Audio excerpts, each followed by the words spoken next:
Baiklah murid, sebelum kita akhirkan pembelajaran hari ini, marilah kita uji kefahaman dengan menjawab kuis. Soalan 1. Antara organisma yang berikut, yang manakah tidak memerlukan satu sistem pengangkutan khusus? Ya, jawapan yang betul ialah T. Soalan 2. Apakah fungsi utama sistem pengangkutan dalam manusia?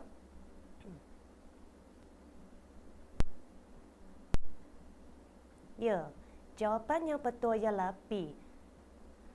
Membekalkan oksigen dan neutron ke sel-sel. Soalan 3.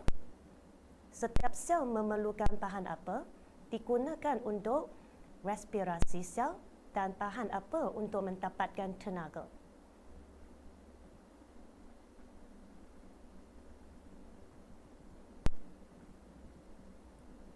Ya, betul, oksigen dan neutron. Soalan 4.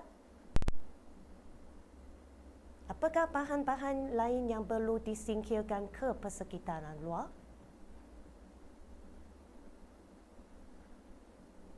Ya, betul.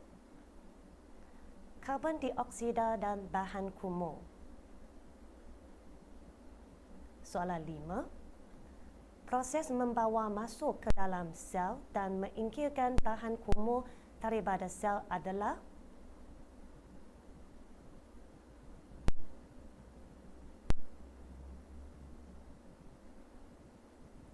Ya, betul, secara resapan.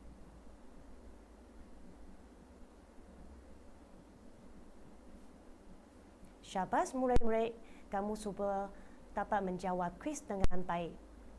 Hari ini kita belajar bahawa organisma ringkas tidak mempunyai sistem pengangkutan khusus.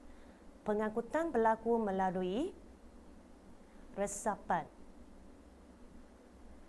Manakala organisma kompleks mempunyai sistem pengangkutan khusus. Contohnya, manusia dan haiwan mengangkut bahan keperluan melalui sistem pengedaran darah. Manakala tumbuhan mengangkut bahan keperluan melalui tisu xilem dan foil. Fungsi utama sistem pengangkutan ialah